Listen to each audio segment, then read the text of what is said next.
Welcome to the Stand for Mom show. I am so glad you're here. I am Sarah Godetto, creator of the Stand for Mom show, creator of Stand for Mom. I'm a mom of three, work from home on myself. Our guest today is a really phenomenal woman. Like when you talk about a powerhouse of a woman, Leslie is going to come up.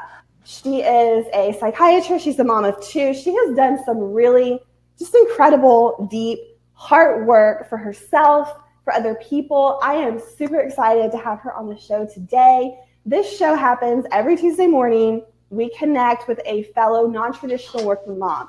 So this is a gal who is working, raising kids, and figuring out how to make both of those happen at the same time. It's weird and it's not super normal and it's super complicated. We love it. We feel called to it. We love what we're doing and we want to talk about it because talking about the challenges makes them not so challenging sometimes. So Exactly.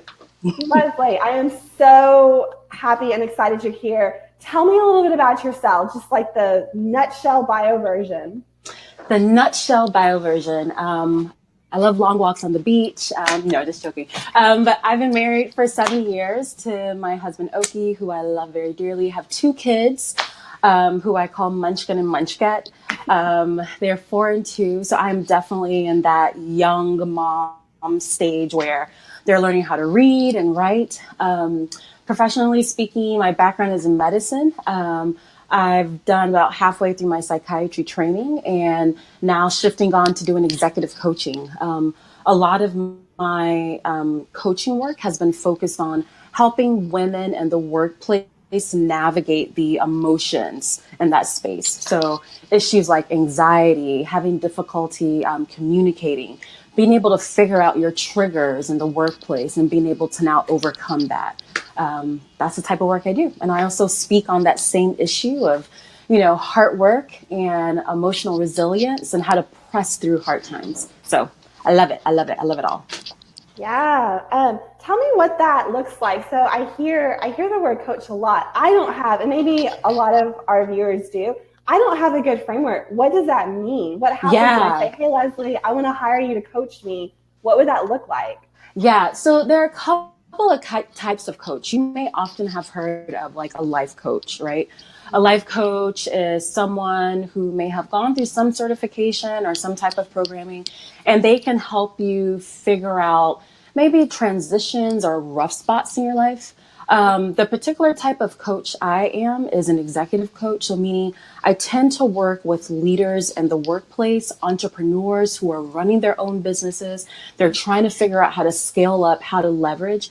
And with my psych background, I bring in that emphasis of thinking through what are some of the emotional roadblocks that stop you from going after that dream? What are some of like the skill sets that may stop you from actually like leveling up and doing what it is that you were called to do? So, wow, that's amazing. What is the most what's the most common roadblock? Like, what do you see? Do you kind of see the same thing over and over again? I mean, I kind of laugh like, so to me, sometimes emotions or like feelings are like chess. I can see clearly like when someone is like moving through a difficult situation. A lot of what I see oftentimes in my clients are fear and overwhelm. And fear often is, okay, I have a stable situation. I'm married, I have my kids, or maybe not. I have my job. I know where I'm living. To now jeopardize that to go after something else. So I see a lot of fear in that sense. And then I see a lot of overwhelm because quite honestly, we're in a society where we have so many choices. You're looking on social media, you're seeing what everyone else is doing, and you're thinking, how can I manage what I have and still go after that? And just feeling disorganized and not feeling like you have the clear steps to take to go after what you really want. So fear and overwhelm are like the two big things that I see. Yeah. Preach. Yes, I've heard of those. Yes, we know. Okay. In our conversation last week, you told me something about friendship that I want to just unpack a little bit for me. Yeah. You mentioned, we have words for what happens when romantic relationships end, but we don't have words for what happens when friendships end. Yes. Oh my gosh. So, I've shared, on my own platform before, like how I started HeartWork. And that came from a space of ending a really close friendship of mine. And I remember when I was kind of Googling through, how do you get through the end of like losing a best friend or like losing like a sister or whatnot. There is a word for like if you end your marriage, that's a divorce. If you break up with like a loved one, like a partner, that is a breakup. Even if you're leaving a company, you're resigning. Like there's a word for every type of like end of that close relationship. But when it comes between ending a relationship between two women who are dear friends or sisters, there's no word. And what's problematic about that is when you don't have language around an experience, or when you don't have language around a very deep, real emotion, it's very hard to sit and actually process it. You can't process what you don't name. And so you have women who, I talk to women all the time who are like, oh my God, yes, I lost my best friend too. Or, oh my God, I grew up with her my whole life and all of a sudden we're not talking. And so this is a pain and a wound that women are struggling with, but we don't have the language to talk about it. And so, that's a lot of also what I kind of incorporate with my coaching is helping women create the language around that pain, because it's a very real pain. Yes. Yes. Yes. I've heard of that one too. Oh Yes. man. Tell me, so, and I know a lot of, like, I'm listening and I'm yes, and I know a lot of women who are watching this are gonna be the same way, like, yes. Give us some hope, like give us like a shining light to look forward to, like, because we know, like I put off watching Brene Brown for years now. I know it's going to be hard. It's because I put it on. I finally watched a video from her this weekend, her first TED Talk. Ugly cried through the whole thing. Yes, just bawled. I did, but I need, we need that goal, like that big shining moment of if I can get through the hard stuff, this is what's on the other side for me. Yeah. You know what, Sarah, I would say for anyone, whether your situation is you have lost a dear friend, or you have lost a job or a career, or you're struggling through a difficult health issue or a pregnancy, whatnot. The first thing I want to tell you is this, is that you are not crazy. Oftentimes what happens when we're going through something like, I thought this person was going to be in my life. I thought that this was a surefire bet. I thought that this was going to work. We start questioning ourselves saying, am I crazy? Did I do something wrong? What happened? The thing about it is we can't control every detail of life. If your friend chose to walk away from you, that was their decision. It doesn't reflect upon any negativities in you. That was their decision. It's painful, yes, but it doesn't reflect on you. So that's the first thing I would say is know that you are not crazy. And in this process of walking through this dark space, this tunnel, this cave, knowing that what's supposed to be for you is going to be for you, and really lean in and embrace the moment. So first, you're not crazy. The second thing is, I always go back to a verse in scripture where it talks about it is in our weakness where we are made stronger. And, for me, I think about my strength really coming from, honestly, the Lord. Like for those who know me, I'm a woman of faith. I love God. So I'm going to talk about God if that's okay. Yes. So when I think about going through a weak time, such as losing a relationship or, my life pathway not going as I thought, I know it's like I almost get kind of prepped up because I'm like, okay, God, you're in the middle of this. I always say that when something huge shakes or moves in my life, I start looking, okay, God, like, what are you doing? What are you doing? For some people, it may not make sense. It may be like, well, God, like, why would you allow that? Why would you allow that person to hurt me? Or why would you allow that situation to come my way? We don't know why certain things happen. But the thing is this, you're not crazy. And that thing shook you up enough to put you on a path to now open up to something greater.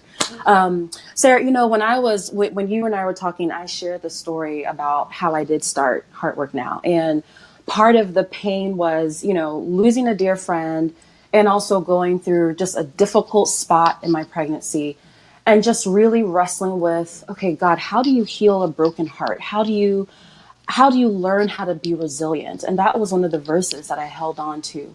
I remember Googling, like I told you, and just trying to figure out, how do people heal through tough times? And I remember just being so amazed by when I was like Googling, all of these things started like auto populating and thinking like, man, I'm not the only one who's looking for help with this type of stuff. I'm not the only one who's wrestling with this. So that shocked me. And then from there, just wanting to create a space that women like you and I could sit and actually find solace and see that, man, I'm not crazy because that friendship hurt me. I'm not crazy that, I'm still struggling through, things that I've walked through from the past. I'm not crazy for that. But let's actually put language around it and help each other out through that process. So, yeah. It's so good. So good. Well, what I love about you is in the midst of doing all this fantastic heart work, leading women through this heart work, you're also a work-at-home mom. Yay! Tell me tell me, what does a day in life look like for you? Oh gosh, it varies so often. Let's see. On a given day, I'm waking up at 6 a.m. trying to get the kids to school. And that's a problem, I might say. I have never been a morning person. So this season of life is completely challenging me. And it's different, right? Because, even like back, like when I was working in the hospital or like going to go see patients, like it was different because I just had to dress myself. I just had to dress myself and go. But having to get up that early and dress two little kids, yeah. Mm-hmm. Yes, and feed them and find their clothes. So it's definitely forced me to get really organized quickly, set things up at nighttime and like pre-make breakfast, all of that stuff. I never was like that. So getting them up, getting them dressed, getting them out the door, dropping them to school. Usually, let's say like if I'm speaking somewhere, I may head off to go like speak at like a breakfast or go speak to like a team or whatnot. Coming back, I may set up some work on like my social media calendar, or oftentimes I may be working on content for courses that I want to pull out or release or like new talks. I usually try and set like my social times like Thursdays and Fridays. So that's where I'm saving time to like meet with clients, maybe face to face or one-on-one, or going to have like lunch meetings with friends or clients again. So that's typically how I try and structure the day. I have had to give myself a lot of grace about because it's like we talked about, like when you're getting up and going into a workplace, your routine is set for you. You go in, there is a meeting, there is lunch there, and you clock out and you're done.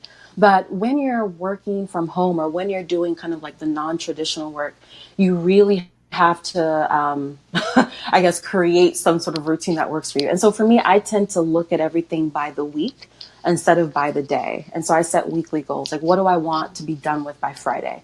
And so it gives me a little bit of grace. So even if like on like a Thursday, I'm kind of like, I just need to like have my quiet time and veg out for a second and think and pray or just be with some girlfriends, I'll do that. But as long as by Friday what I needed to be done is done, then I'm good. So that is a week in the life of me. I love it. All right. So I put together a blog post that goes along with this video. So if any of you are out there and you're like, I need more of Leslie in my life, you just go to standformom.com/blog/10, the number 10, 10. And I've got 3 really awesome places that you can find her. And I want to ask you too, I think this might have been a mistake on your website because there's an e-course there that's priced at $0. It's free. Was that an accident, or can we actually get a course free? From you? Yes, you can get a course from me free right now. It won't be free for long. Wow. I'm actually going to add on 3 other courses to that and make it like a full suite. So you can try out my course right now while it's free, because it won't be $0 pretty soon. I love it. Okay.